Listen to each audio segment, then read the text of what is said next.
শরদিন্দু বন্দ্যোপাধ্যায়ের মৎস্যন্যায় গল্পটি পাঠে শান্তিনাথ কুণ্ডু। প্রকাণ্ড ঝিলে অনেক মাছ বাস করে। একদল ছোকরা মাছ ঝিলময় খেলিয়া বেড়ায়। তাহারা সবে কৈশোর অতিক্রম করিয়া যৌবনে পদার্পণ করিয়াছে। ওজন 3 পোয়ার বেশি নয়। ছোকরা দলের মধ্যে একটি তরুণ মাছের মনে কিন্তু সুখ নাই। তাহার বিশ্বাস তাহার মস্তিষ্কে অন্যদের চেয়ে বেশি ঘি আছে। তাই তাহার খেলাধুলা লাফালাফি ভালো লাগে না। যাহা কিছু আনন্দদায়ক তাহাকেই সে অবজ্ঞার চক্ষে দেখে। সে চায় সত্যের সাক্ষাৎ, বাস্তবের অপরোক্ষ অনুভূতি। সমবয়স্ক সঙ্গীদের ক্রীড়া কৌতুক, রঙ্গরস তাহার অত্যন্ত খেলো বলিয়া মনে হয়। একদিন সে ভাবিয়া চিন্তিয়া পাকা রুইয়ের কাছে গেল। পাকা রুইয়ের অনেক বয়স, বিজ্ঞ বলিয়া তাহার খ্যাতি আছে। বেশি নড়িতে চড়িতে পারে না। রাঙ্গা গায়ে শ্যাওলা জমিয়াছে। ঝিলের সবচেয়ে গভীর অংশে পাঁকের উপর বসিয়া পাকা রুই 2-1টি বুদবুদ ছাড়িতেছিল এবং পলক্ষীন চক্ষে তাহাদের ঊর্ধ্বগতি নিরীক্ষণ করিতেছিল। ছোকরা মাছ তাহার কাছে গিয়া বসিল।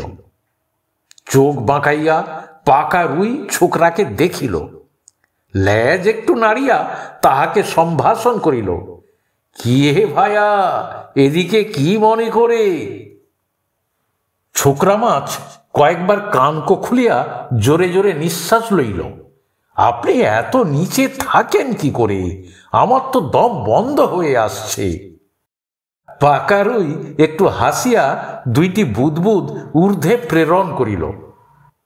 তোমার এখন বয়স কম ভায়া, গভীর জলের মর্ম বুঝবে না। কি চাও বলো? ছোকরা বলিল, বাস্তবকে জানবার জন্যে আমার প্রাণ বড় ব্যাকুল হয়েছে। আপনি বাস্তবের সন্ধান দিতে পারেন? ঘোলা চোখ দিয়া পাকা রুই কিছুক্ষণ ছোকরাকে নিরীক্ষণ করিল।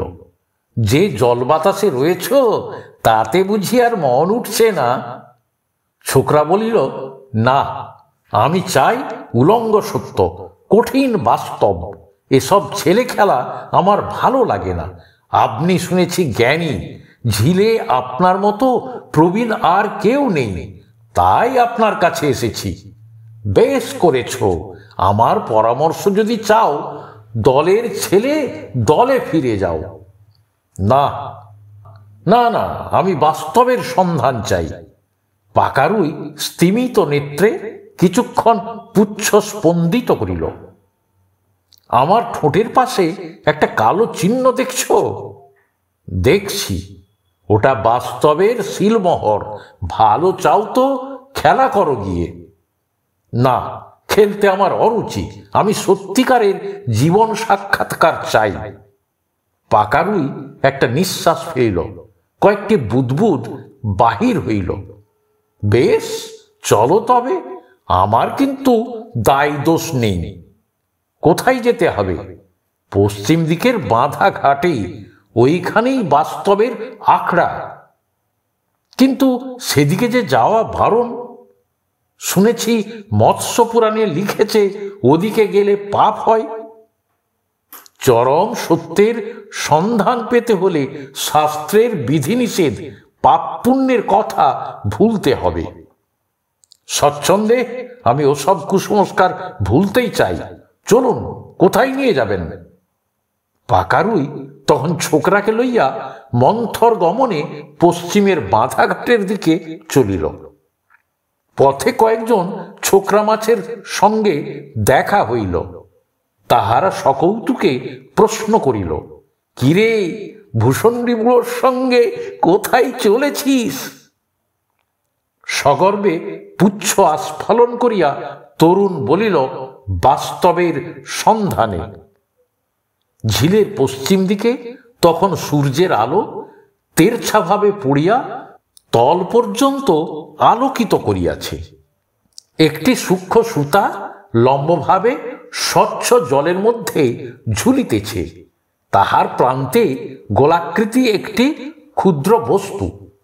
জলের মৃদু তরঙ্গে সেই ক্ষুদ্র বস্তুটি হইতে একটি অপূর্ব স্বাদ চারিদিকে বিকীর্ণ হইতেছে। পাকা রুই বেশ খানিকটা দূর হইতে চোখের ঠারে সেই বস্তুটি ছোকরাকে দেখাইয়া বলিল, সুতোর ডগায় ওই যে ঝুলছে, দেখেছ? ওটি হচ্ছে জ্ঞান বৃক্ষের ফল। ওটি খেলে আর কিছুই জানতে বাকি থাকবে না। বলিয়াই পাকা রুই পিছু ফিরিল। ছোকরা মাছ ছুটিয়া গিয়া টোপ গিলিল, সঙ্গে সঙ্গে খ্যাচ করিয়া টান। কয়েক মুহূর্ত মধ্যে ছোকরা মাছ ডাঙ্গায় উঠিয়া ধড়ফড় করিতে লাগিল। ওরে বাবারে, গেলুম রে, এ যে নিঃশ্বাস নিতে পারছি না। মানুষের গলা শোনা গেল। আরে দূর, এ যে একেবারে চারা মাছ, ছেড়ে দে ছেড়ে দে, এখনো অনেক বড় হবে। আর একজন বলিল, চারে বড় মাছ এসেছিল, কিন্তু আমি ভাবলাম বুঝি সেইটাই টোপ গিলেছে। নির্দয়ভাবে ঠোঁট ছিঁড়িয়া মানুষটা বড়শি খুলিয়া লইল। তারপর ঝপাং, ছগরা মাছ আবার জলে গিয়া পড়িল। ঠোঁটের যন্ত্রণা সত্ত্বেও তাহার মনে হইল, আহা, অমৃত অমৃত অমৃত। ছোকরা মাছ দলে ভিড়িয়া গেল। সকলে জিজ্ঞাসা করিল, কিরে, এরই মধ্যে ফিরলি যে, বাস্তব দর্শন হলো? ছোকরা মাছ বলল, ও কথা যেতে দে, আয় ভাই, খেলা করি। এখানেই শেষ হলো। আপনাদের কেমন লেগেছে জানাতে ভুলবেন না। ভালো লাগলে লাইক করবেন। ধন্যবাদ।